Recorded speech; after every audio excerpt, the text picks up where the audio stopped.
billion reasons why you should listen to this audiobook. A lot has happened to us all since 1987. That's the year The Art of the Deal was published and became the best-selling business book of the decade, with over 3 million copies in print. Business rule number one: if you don't tell people about your success, they probably won't know about it. A few months ago, I picked up The Art of the Deal, skimmed a bit, and then read the first and last paragraphs.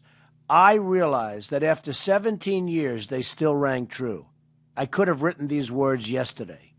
First paragraph: I don't do it for the money. I've got enough, much more than I'll ever need. I do it to do it.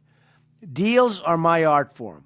Other people paint beautifully on canvas or write wonderful poetry. I like making deals, preferably big deals. That's how I get my kicks. Last paragraph: don't get me wrong. I also plan to keep making deals, big deals, and right around the clock.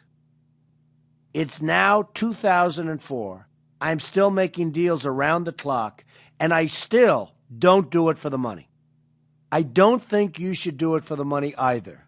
Money is not an end in itself, but it's sometimes the most effective way to help us realize our dreams. So if you've got big dreams and you're looking for a way to make them happen, this audiobook is for you.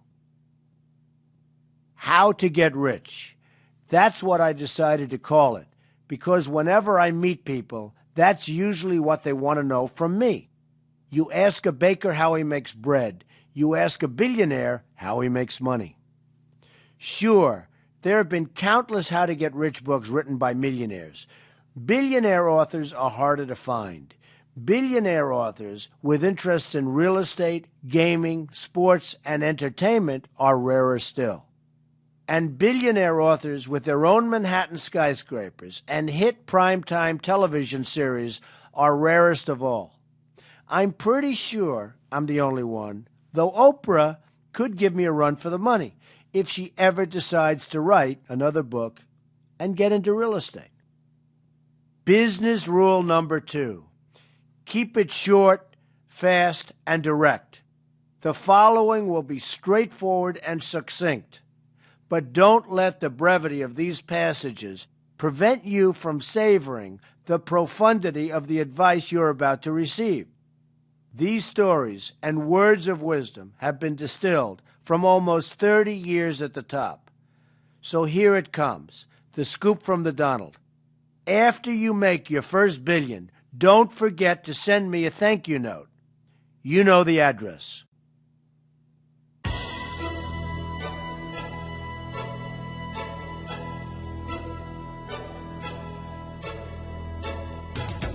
Simon & Schuster Audio presents Trump: How to Get Rich by Donald J. Trump with Meredith McIver. Read by Barry Bostwick with an introduction by Donald J. Trump.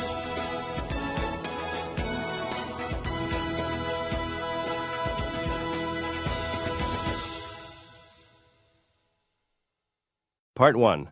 The Donald J. Trump School of Business and Management.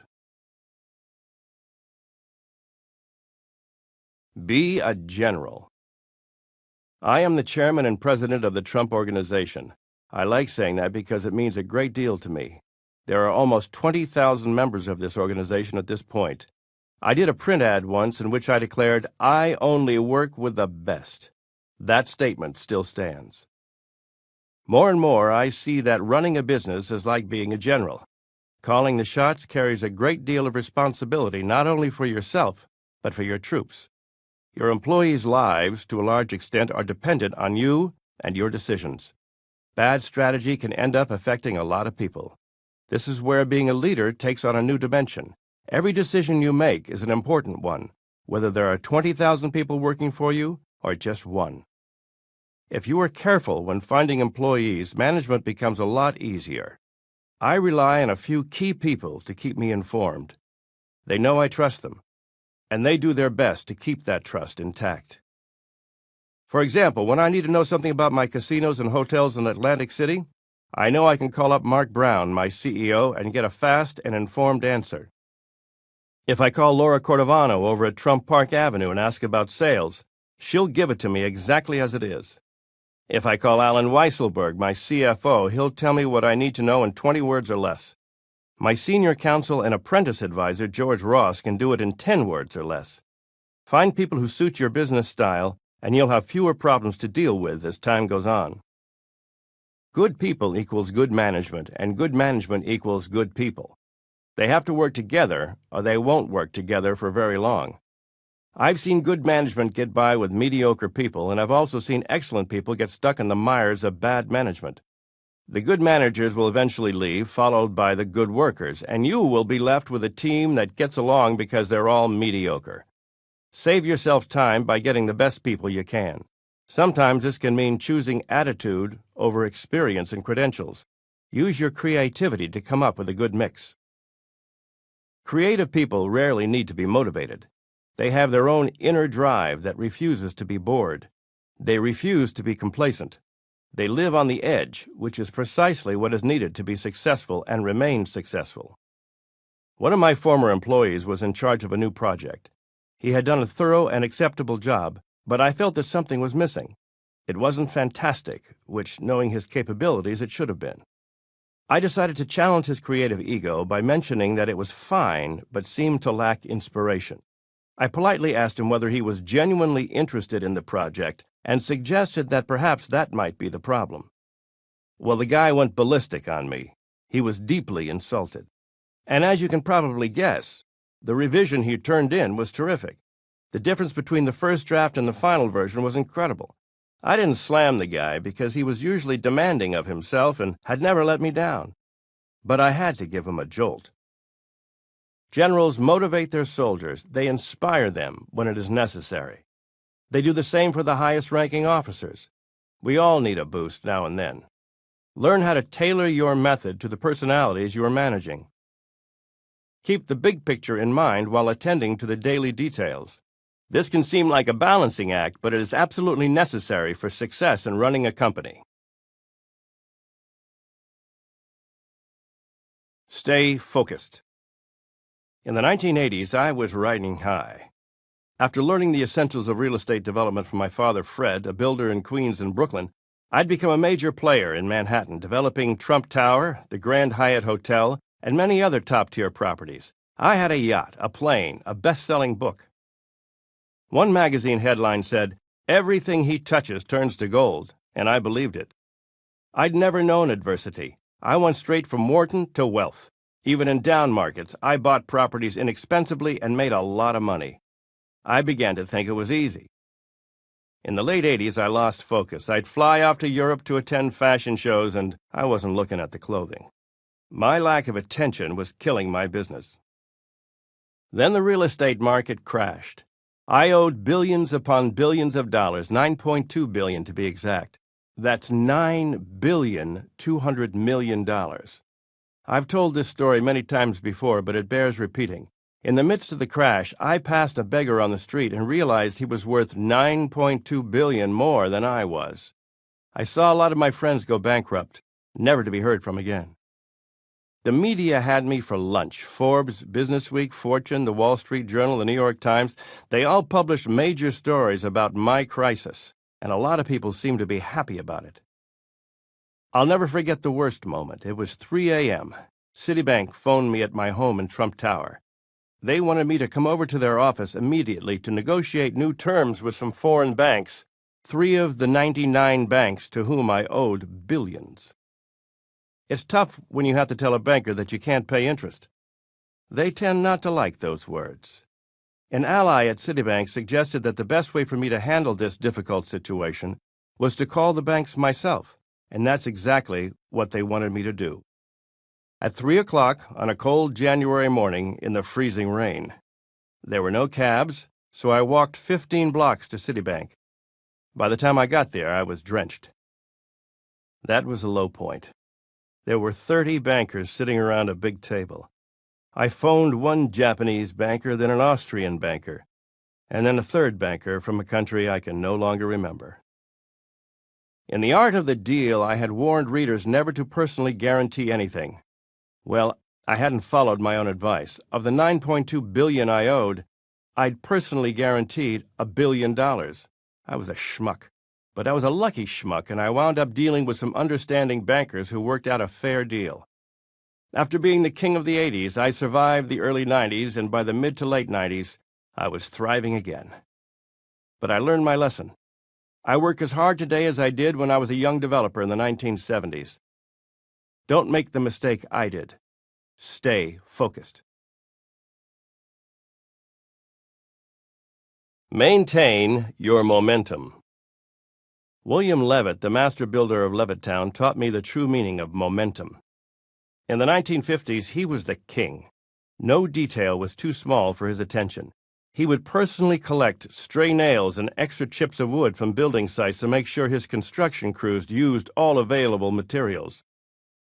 He sold his company in 1956 to ITT for $100 million, which is equivalent to billions today. Then he made some terrible mistakes. He retired.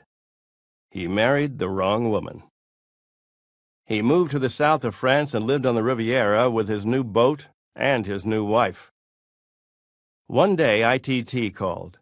The executives in charge of the conglomerate had no aptitude for home building. They had bought huge tracts of land but didn't know how to get them zoned, so they sold it back to Levitt, who thought he'd gotten a great deal.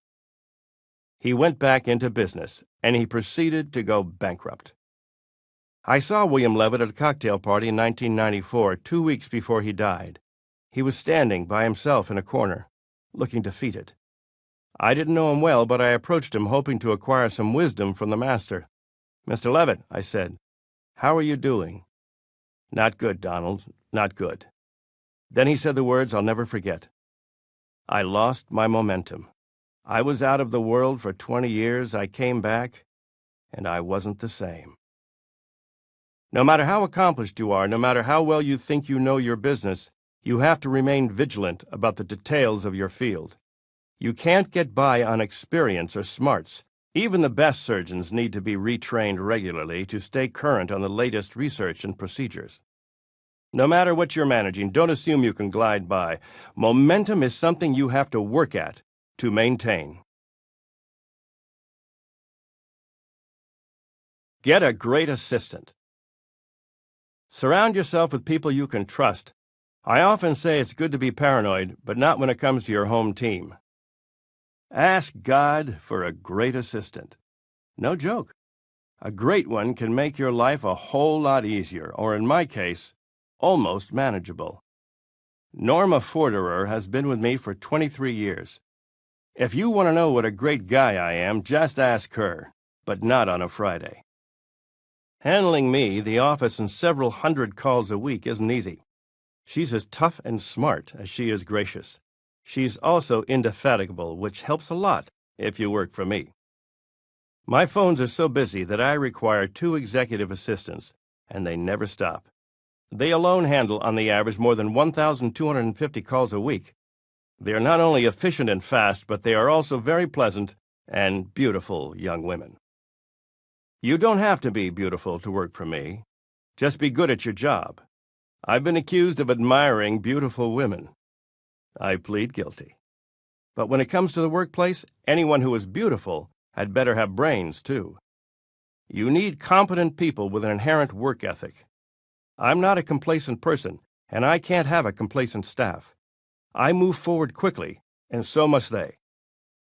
Once I wanted to know how fast a new employee could work, so I told him I was leaving in 15 minutes and needed something done within that time. I wasn't actually going anywhere, but sure enough, I had what I needed in 15 minutes. Machiavellian? Maybe, but both of us learned something that day. One final piece of advice on assistants, which I learned from experience and which, I admit, may not be as relevant to your career as it's been to mine. Find a receptionist who can speak English.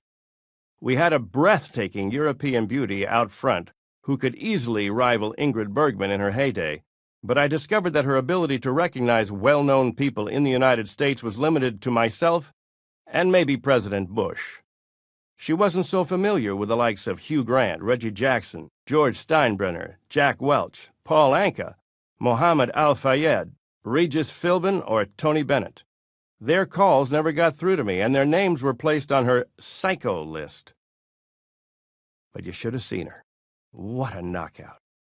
She's since moved on to better career opportunities, but we'll never forget her. Neither will anyone who ever called in, or tried to. Remember, the buck starts here. Set the standard. Don't expect your employees to work harder than you do. In my case, I don't have to worry about that because I work 7 days a week and love almost every minute of it. But also realize that your company will sometimes function as an extended and dysfunctional family. It's only natural, considering that people often spend more waking hours with coworkers than they do with their families. A visitor in my office once mentioned that the goings-on there reminded him of a family fight in progress. I will admit that the volume level gets high now and then, and he wasn't far off in his assessment. But if you want smooth sailing every day, move to the Mediterranean. Winners see problems as just another way to prove themselves. Problems are never truly hardships to them, and if you haven't got any problems, then you must not have a business to run. Regard your company as a living, breathing organism because that's what it is. Those figures you see on your spreadsheets will reflect the health of that organism. Watch out for bad cells while allowing good cells to flourish.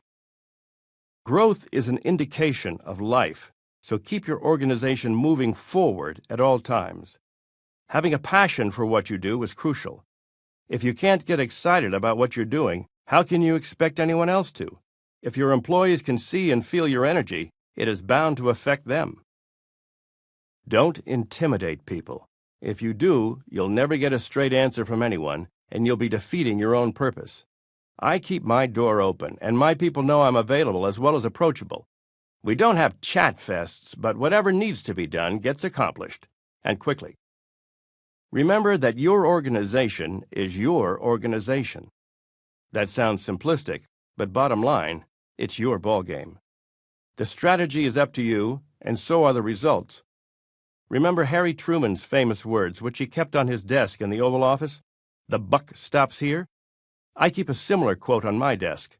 It reads, "The buck starts here." Don't equivocate. If you equivocate, it's an indication that you're unsure of yourself and what you're doing. It's also what politicians do all the time, and I find it inappropriate, insulting, and condescending. I try not to do it. Fortunately, I don't have to try too hard at this one because I've been known to be on the blunt and fast side at times, which is good. I once asked an executive in my organization to give me a synopsis of a new development we were considering. He'd been to the city in question, had spent some time there, and had done some careful investigating. He went on to describe the merits of the site, the pitfalls, the good things, the bad things, the pros, the cons, on in great detail. He must have talked for 10 minutes straight. Judging from what he was telling me, there were just as many reasons to drop the project as there were reasons to jump right in and get going. It was like a tied game with no overtime. I asked him more questions, and we ended up exactly where we were before. He was on both sides of the fence at once, and didn't seem to want to take a stand either way. This guy had a lot of experience and a good track record, so finally I asked him what he thought of the project in 10 words or less. "It stinks," he said. He had 8 words left, but he didn't need them. Ask yourself 2 questions. Number 1, is there anyone else who can do this better than I can? That's just another way of saying know yourself and know your competition. If your competition is better than you are, you need to offer some quality they lack. Number 2, what am I pretending not to see? We can all get swept up in the euphoria of a creative moment, or what former President Richard Nixon's speechwriters used to call the lift of a dream. Before the dream lifts you into the clouds, make sure you've looked hard at the facts on the ground. Bullshit will only get you so far. I think it's funny that the phrase most closely associated with me these days is, "You're fired." Because the truth is, although I've had to fire people from time to time, it's not a big part of my job. I much prefer keeping loyal and hard-working people around for as long as they'd like to be here. There's a wonderful lady in her 90s, Amy Lewerson, who worked for my father and still reports to work every day at our Brooklyn office. Here at the Trump Organization, Helen Raycotts has worked for me from the day I moved to Manhattan, and she still puts in long hours every week.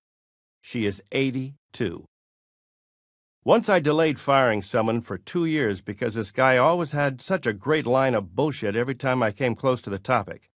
No matter what was going on, he had some huge deal lined up that was just about to come through. He managed to string me along for 2 solid years, and I believed him every time, or wanted to. Finally, I was forced to realize that his claims were bogus, but I gave him every chance before finally axing him. Unless your boss is a total sadist, he or she doesn't want to fire you or cause hardship to your family. If you think you're in danger of being fired, take control of the situation and ask your boss for a meeting. Make sure you ask for the meeting at the right time. Tell your boss you want to make sure you are communicating and doing your job to everyone's satisfaction. Of course, if your boss is a sadist or just a lousy communicator, you've still got a problem. In that case, fire your boss and get a better job. There's no sense in trying to cope with a bad situation that will never improve. I never try to dissuade people from quitting. If they don't want to be here, I don't want them to be here either. No one has ever come to me with an ultimatum. People see how it works here, and if it doesn't suit them, they move on. Sometimes it happens quickly. A qualified and experienced receptionist worked here for a grand total of 6 hours. She realized right away that the pace just wasn't suited to her, and she very politely told us so and left. I appreciated her quick thinking and efficient decision-making skills. She'll have a successful career somewhere else. Every new hire is a gamble. Some people give such great interviews that you're ready to make them vice presidents on the spot, until you realize that their true talent is simply giving a great interview. That's why, in a sense, every new hire is a gamble.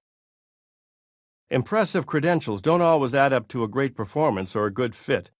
Non-existent credentials don't necessarily mean a no talent. Being circumspect helps a lot and keeps you from being surprised. People can offer an interesting mix of pros and cons. Time will do the weeding out for you. All you have to do is pay attention.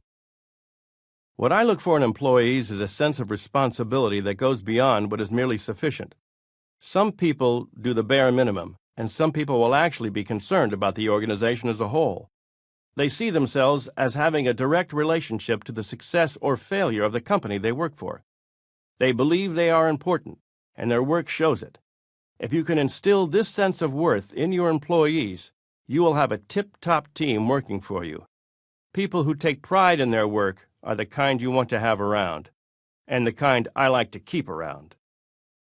I especially like employees who spend, and more importantly, save the company's money as if it was their own. Companies suffer when employees don't make enough of an effort to control costs. The employees who feel a personal responsibility for their budgets, who view the company's bottom line as an extension of their own personal savings account, are often the ones who get the best results. If you let your boss know that you're watching out for his or her bottom line, you'll always be appreciated. I respect employees who can think on their feet. So does George Ross, my senior counsel. His assistant, Carol Berkowitz, was helping out at the front desk one day when she received a call from a stranger who said she was about to commit suicide. Carol deemed the call credible and took a few moments to listen to the distressed woman. Carol asked her where she was from, and the woman replied that she lived in Southern California, not far from the beach. Carol responded, "You live in California, near the beach.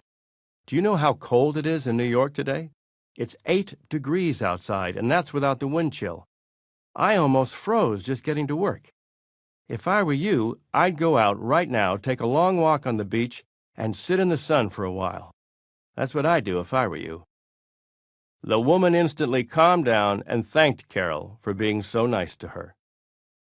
That's the kind of person we like to have around. A certain amount of personal ambition is necessary, but not to the point where it undermines the common goal of the company. If your group can't work together, you won't accomplish much. I don't like backstabbing. It's not necessary, and it's insulting to me. I have eyes and ears and instincts, too. I can assess people and situations for myself. If people have time to be petty, it's an indication they're not busy enough with their work. You can't expect to be a valuable employee if you don't make yourself valuable. Think about it. What do you contribute to the welfare of the organization? Are you instrumental in keeping it humming and moving forward? Do you work wholeheartedly or half-heartedly? Are you just going through the motions and hoping no one will notice? The only person you ever fool is yourself. You can't fool others, even though you might think you can. A lot of people say they're going through the motions because their position isn't challenging or rewarding and there's no room to grow. It's a dead-end situation. That might very well be. If so, look elsewhere for a company that could offer you a promotion in your particular area of interest or expertise. There are times when you should move on and situations in which the only way up is out. Ideas are welcome, but make sure you have the right one. If you run a company, make yourself accessible to your employees. If they feel they can bring ideas to you, they will. If they feel they can't, they won't. You might miss out on a lot of good ideas, and pretty soon you might be missing a lot of employees. I allow people to run their ideas by me. I don't have a lot of time, so they have to be prepared and succinct. I'm sure that's the protocol for any busy CEO. So if you're going to be bold enough to present your idea, make it as clear as possible and don't take it casually. Think of it as a presentation that could cost you a lot of money if you were to lose the client. Your boss's time is important, and you won't win any points by wasting it. Learn to recognize the fine line between being pushy and being intelligently assertive. It can be an issue of timing. Pay attention to what's happening around you and pace yourself according to that rhythm. I try to develop a tempo when I'm working. Someone who interrupts it is not going to receive a warm welcome. Also, remember this. The boss has the big picture. You don't. So if your idea doesn't meet with hurrahs, it could very well be that a similar idea is already in development or that your idea is not in step with plans that have already been made. This shouldn't discourage you because your initiative will always be noticed. But recognize when not to press an issue and don't expect a lengthy explanation of why. I like people who don't give up, but merely being a pest is detrimental to everyone. Once again, fine-tune your discernment. Know when to ease up. Keep your antennae up for another idea and a more appropriate opportunity. Sometimes we hesitate with good reason. There was one former employee who I liked a lot, but he reminded me of a jumping bean. He couldn't keep still for more than 3 seconds at a time. Even riding in the car with him became an ordeal because being in an enclosed space seemed to warm him up even more, and then he'd really get going. I finally learned to avoid him as much as possible, and that's too bad, because he was a great guy. But enough is enough. Too much will cause people to tune you out or wish that you would move to another state. Last I heard, the jumping bean was living in Montana. I only hope they have enough space there to contain him. And every time I hear about UFO sightings in Montana, I have to laugh. I know who it is. One last thing. If your boss says no to an idea, pay attention. Most likely, there's a good reason. No one disregards a terrific idea. It just might not be the right terrific idea for the company you're with. Maybe you're meant to go off on your own as an entrepreneur. Let that be an indication to you. It could be the beginning of your career rather than the end of it.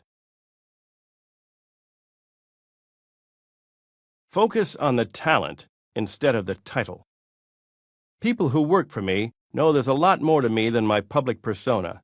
I'm not one-dimensional, and if you realize that the people around you aren't either, you'll be utilizing the hidden potential that just about everyone has. Whether they want to use it or not is up to them to a certain extent, but it's also up to a leader to recognize it, or at least to give it a chance to unfold.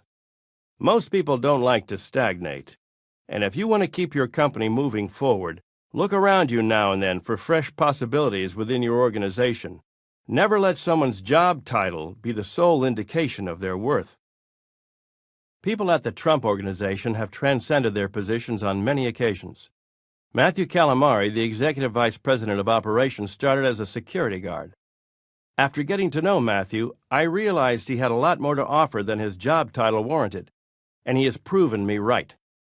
He's a dedicated and trustworthy worker, and any CEO in his right mind would want to have him around. As an executive vice president, he is in charge of building operations and runs my entire security organization.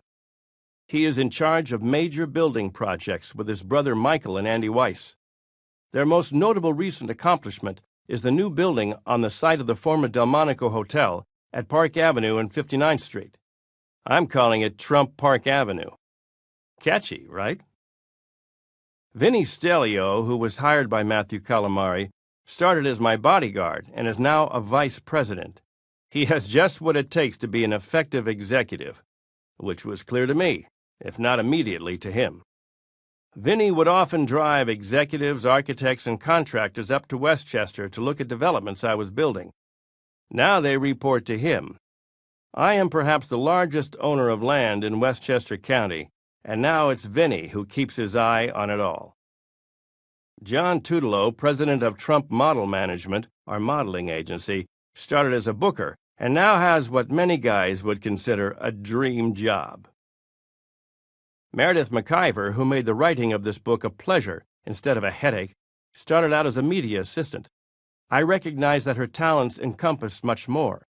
Of course, it takes talent to deal with me and everyone else every day, but especially me. I could have hired an outside collaborator to help me with this book, but why spend time looking outside the organization when you have all the people you need right beside you? Very often your resources are greater than you might think. I don't like it when people underestimate me, and I try not to underestimate anyone else either. People are multifaceted, and it's important to let them function in a way that will allow them to shine. Most people would rather succeed than fail, but sometimes the leader has to be the catalyst for putting success into their personal vocabulary. In other words, try to see beyond a person's title. You can find talent in unlikely places. Manage the person, not the job. I once heard a story about a guy who owned an advertising agency. There was one writer who drove the other writers crazy because he would appear to be doing nothing in his office. He made no attempt to look busy. Finally, his colleagues complained to his boss about his laziness. The boss suddenly perked up and asked, "How long has he been this way?" One of the other writers answered, "For weeks and weeks he sits there and does zip. It's like he's in a coma." The boss said, "I want all of you to be quiet and not to disturb him, and every now and then ask if you can get him some coffee or some lunch or run some errands for him." Needless to say, the employees were deflated and started grumbling. Then the boss explained his rationale. "Listen, the last time he was acting this way and the time before that, he came up with ideas worth many millions of dollars. So when I tell you not to disturb him, I have a reason for it." People have different ways of achieving results. I enjoy figuring out how each of my key employees excels. If people are your resource, you'd better try to learn something useful about them. Being able to do so is what makes a good manager a great one. Some people respond well to the fear factor. Ever hear this exchange? Question: How long have you been working here? Answer: Ever since they threatened to fire me. Well, it applies to some employees. Fortunately, I seem to attract people who enjoy working, but now and then a few slugs will show up, and the loss of face or job can be a good motivator for many. That said, it will always work against you to demoralize your employees in any way. I can be tough, but most people will admit I'm fair. You can crush people if you don't weigh your words carefully. Your power as a leader should be used in the most positive way, which sometimes calls for a great deal of restraint as well as patience. I have to laugh when I hear people say, "I can't wait until I'm the big shot so I can order everyone around." It doesn't quite work that way. Abraham Lincoln made an appropriate remark that is pertinent to management. Nearly all men can stand adversity, but if you want to test a man's character, give him power. Keep your door open. I'm always taken aback when people say, "Oh, he's got it made," as if that's the end of the conversation about a person. They seem to be saying that the person can just check out and coast because he's already arrived. To me, arriving means something that is about to begin. Graduation from college is a beginning, not an ending. Each success is the beginning of the next one. Learning is a new beginning we can give ourselves every day. A know-it-all is like a closed door. Everyone who knows me knows I keep the door to my office open. It's symbolic of the way I choose to think, and it's the way I operate. My father was much the same. He once said to me, "You know, the more I learn, the more I realize I don't know." I think that has kept me young at heart more than anything else.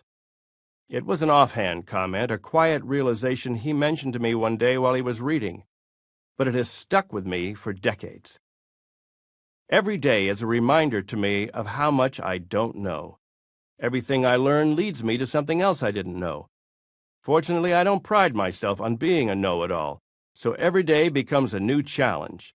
People ask me what keeps me going, and this is probably the closest answer to the truth. If I end the day without knowing more than I did when I woke up, it makes me wonder. What did I miss out on today? Am I getting lazy? I'm a disciplined person, and this thought alone can get me going. We've all heard the phrase creature of habit. That can be good or bad, depending on your habits. I've cultivated the learning habit over the years, and it's one of the most pleasurable aspects of my life.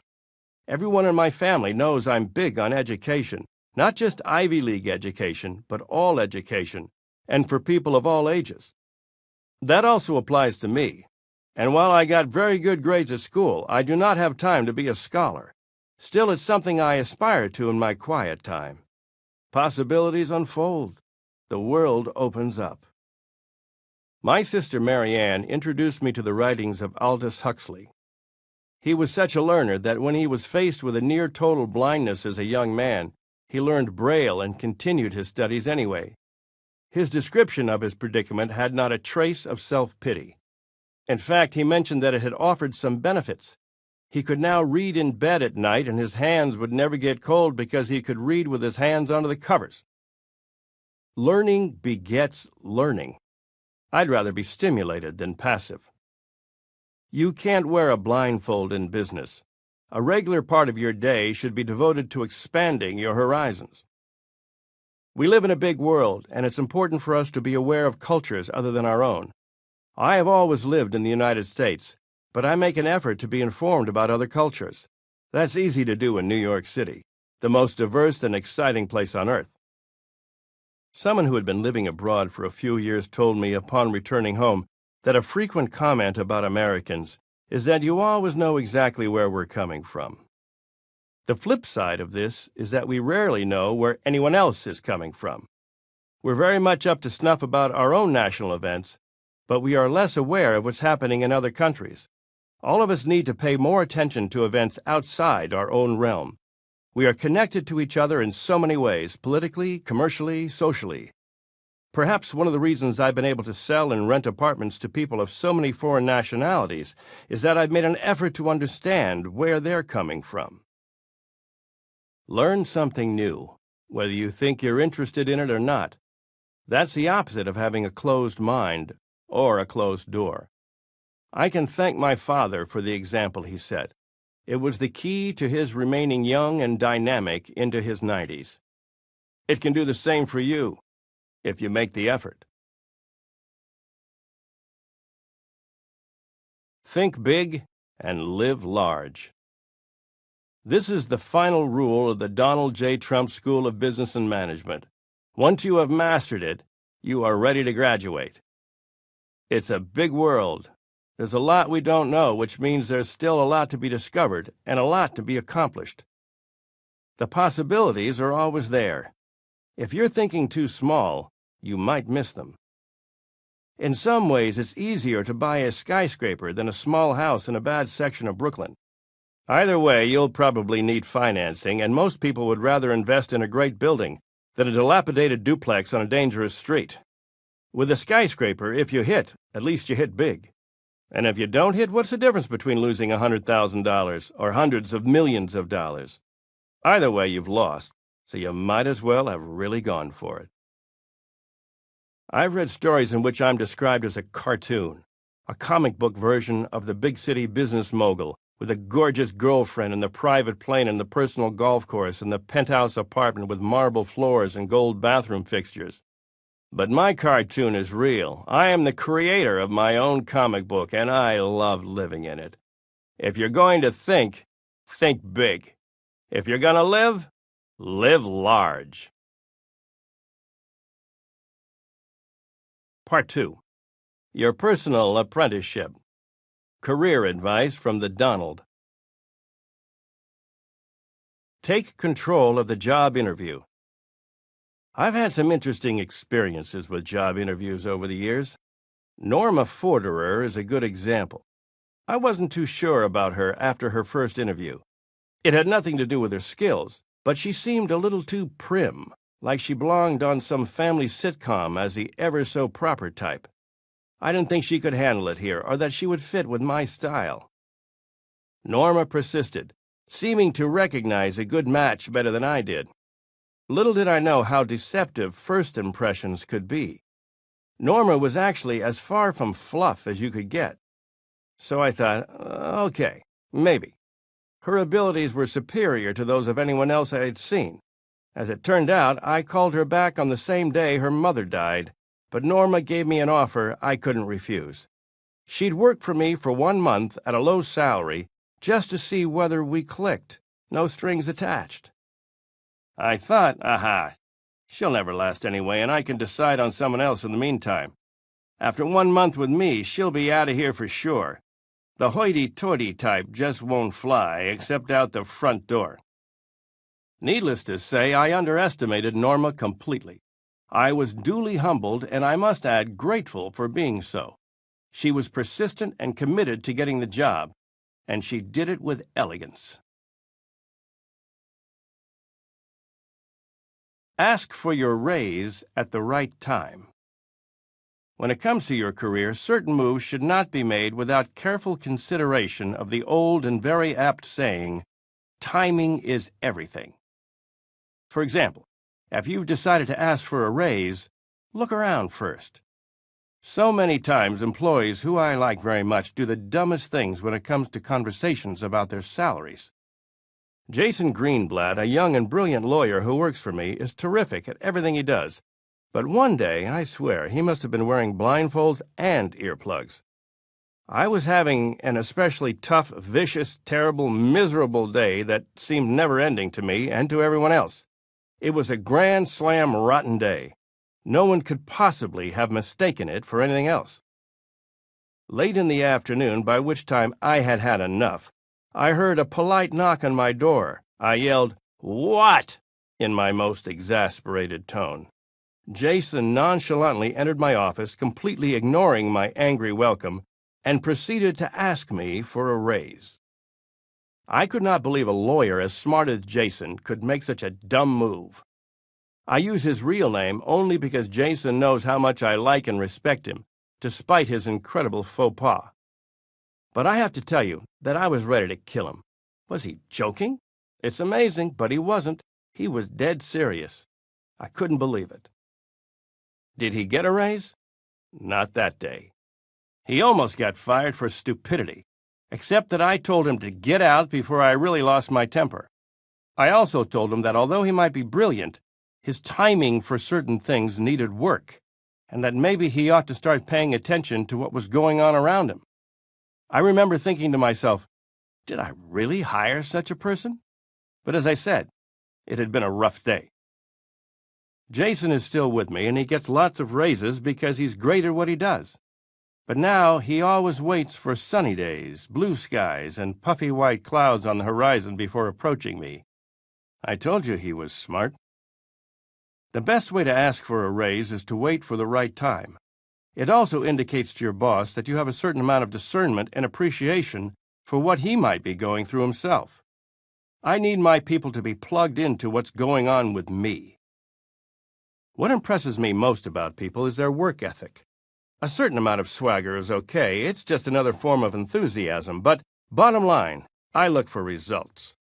When I mentioned to a salesperson that I had to cut her salary because she'd made no sales in 9 months, she just about went nuts. But some things are common sense.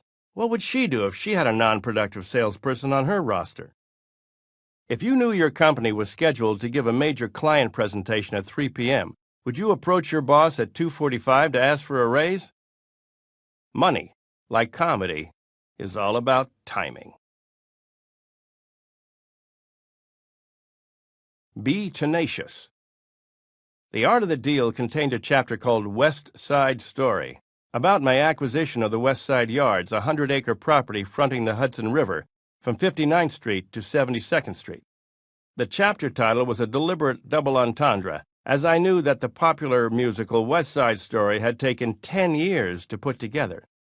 Its creative team had included no less than Leonard Bernstein, Jerome Robbins, Stephen Sondheim, and Arthur Lawrence, so whenever I experienced setbacks or delays on my West Side project, I would remind myself that I had some very illustrious company. It's now 17 years later, and it's still a work in progress. But the example set by the architects of West Side Story has served me well. You don't create a classic overnight. I'm calling it Trump Place. It's a $5 billion project, the biggest development ever approved by the New York City Planning Commission. When it's done, Trump Place will have 5,700 residential units and more than 5 million square feet of commercial space. So far, 4 towers have been completed and are occupied, and 2 additional buildings are under construction. When we're done, there will be a total of 16 buildings on the site. Trump Place is a good example of why tenacity is crucial in business. I bought the property in 1974. We've hit snags along the way and made many changes over time, but for more than 30 years, we've persisted. At times, just about every executive will appear impatient, but to build something that endures, you have to take the long view. Recently, an employee told me that the pastor of her church had used Trump Place as an example of what a firm foundation should be, whether it be in faith, family, or, as in my case, buildings. The pastor, whose church was near the construction site, would watch each building go up and marvel at the immensity of the work. Each building could be 100 stories high, he said, considering the meticulous foundation work. My publisher sent me an inspiring book by Bill Shore called The Cathedral Within, which celebrates the commitment and hope necessary to build something that endures. It might be a cathedral, like the one in Milan, which took 500 years to build, or it might be a community organization or a business. Paul Davis, the man developing Trump Place for me and my partners, is a true cathedral builder. I have rarely seen anyone work so hard or so diligently Saturdays, Sundays. He's there at all hours, paying close attention to every impeccable detail of the layouts, room sizes, and the quality of the fixtures. He's one of the big reasons for our success. Some things are worth waiting for.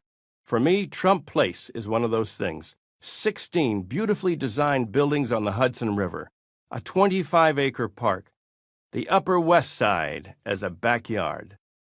This could prove to be my finest contribution to the city of New York. Time will tell, but I'm in no rush, and I won't stop until I'm done. Play golf. I made a lot of money on the golf course before I ever went into golf as a business. I found solutions to problems, new ideas for ventures, and even a new career. Golf has a way of giving you an equilibrium that you can't always find in the office. Doing what you love will always make you a winner. And after spending many happy hours on golf courses, I decided to build some of my own. I am now one of the busiest golf course developers in the United States, with 2 award-winning, internationally acclaimed courses fully operational, and 2 more in the works. My first course, the Trump International Golf Club in Palm Beach, Florida, has been home to the ADP LPGA Championships for 3 years. When I first decided to develop the most beautiful golf courses possible, I did some research and got in touch with the most respected designers in the business, the Fazio family. Just as Michelangelo had an affinity for sculpting marble, some people have an affinity for sculpting land. In this case, Jim and Tommy Fazio designed a dream come true for any golfer, not only visually, but in terms of playability. The course opened in 1999 with its waterfalls and landscapes unique to Florida. Trump International Golf Club is already a landmark course in the state and the best course in Florida. My second course was Trump National at Briarcliff Manor in New York. We moved 3 million yards of earth, the largest land excavation ever in Westchester County, and it was worth it.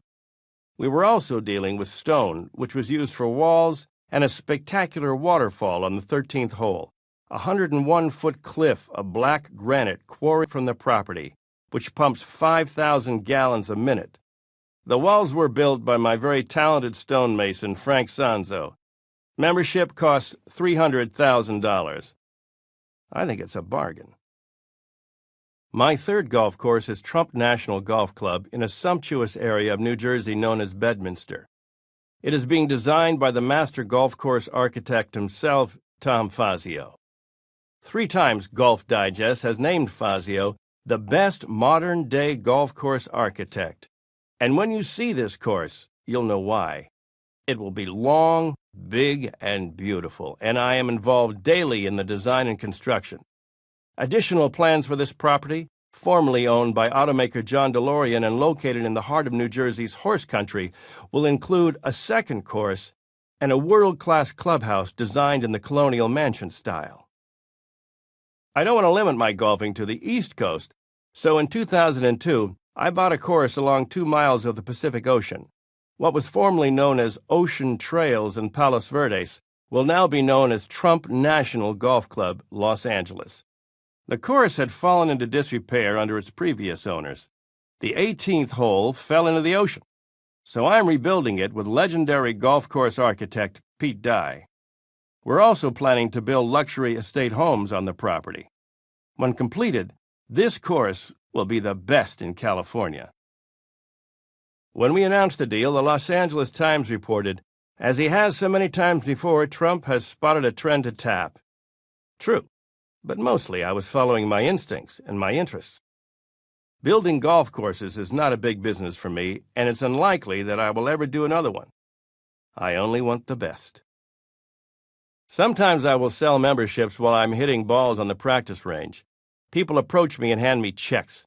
One recent day at my Florida course, a group of 4 wealthy friends came to me with checks of $300,000 each. I said to myself, not bad. I'm playing a game I love and going home with $1,200,000 in my pocket. I realize that some of you don't care much about golf. Golf is one of those things that has aficionados just as opera has die-hard fans who will fly around the world to catch a certain performance. To people who don't know or like opera, that seems absurd. I can't make you love golf, but believe me, once you've had the opportunity to play on a beautiful course, it could turn you into an enormous fan, or even a passionate player, no matter how poorly you hit the ball. If anyone had told me 20 years ago that I'd become a dedicated golf course developer, I would have sent them out of the room for being ridiculous. But golf has a transforming power. It's a brain game. Yes, there is skill and technique involved, but just as important, it requires concentration and assessment. It's a great way to improve your business skills, to learn how to maneuver. It can even be equated with learning how to negotiate, which is an art in itself. Golf is also in essence a solitary game. Being an entrepreneur, even within a large company, is a solitary game. Ultimately, the rule here is not just to visit one of my golf courses, though you would be wise to do so, but to turn your passion into profit. The results of that passion will reward you in more ways than you ever could have expected. Passion is enthusiasm on a big scale.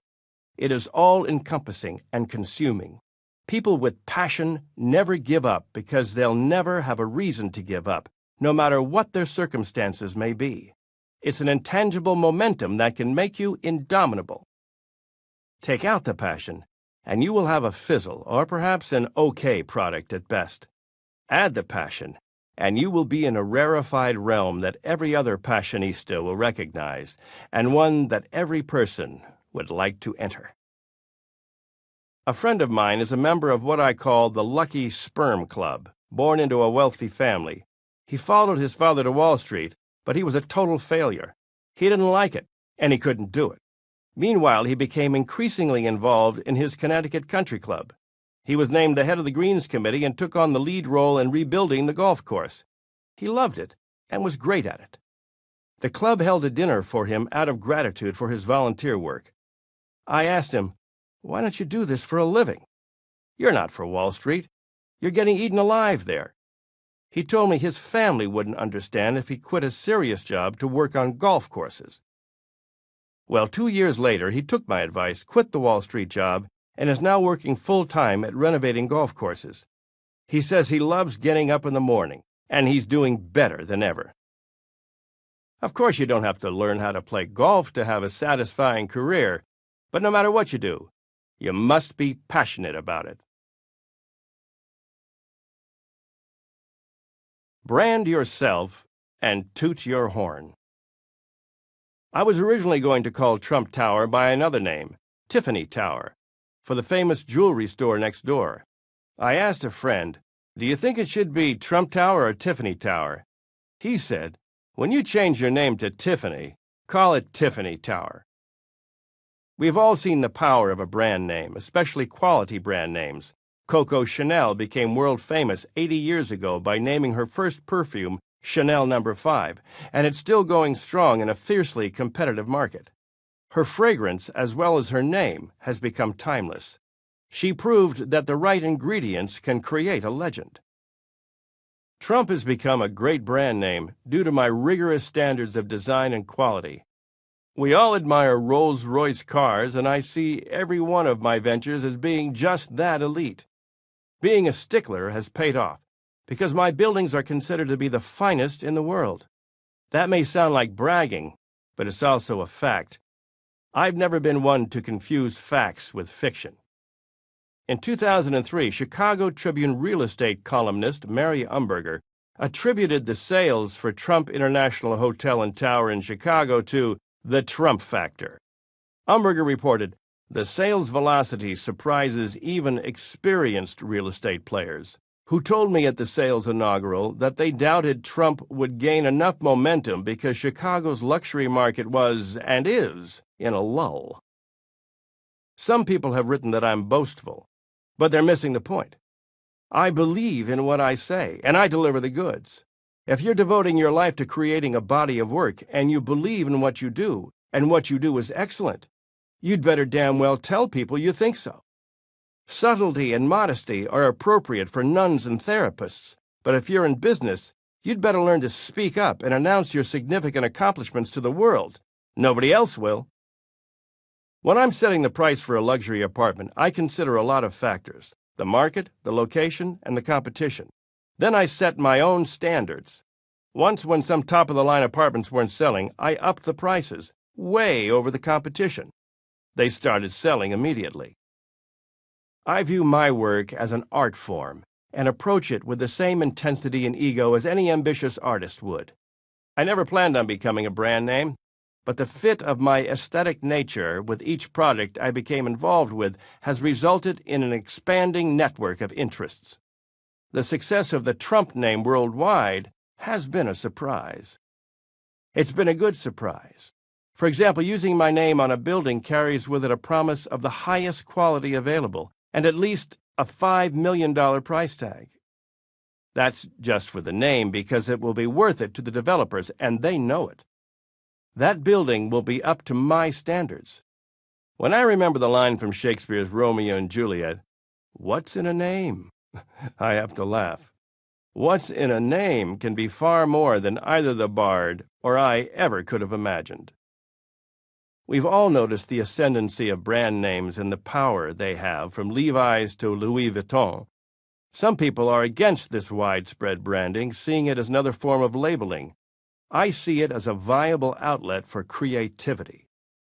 If you're on the brink of success in your career, some snob might ask you dismissively, "You don't want to become a brand name, do you?"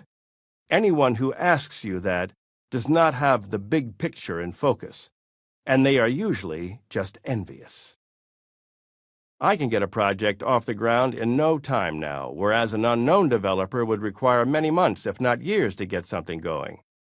The number of people I employ to get a project finished reaches into the thousands, and those people would not have a building to work on without a developer to give them a job. Commerce and art cannot function independently. They must work together. That is the beauty of a successful brand name. If there is a downside to being a well-known name, it is that you become an easy target. The media needs to tear down what it builds up. That's just part of journalism.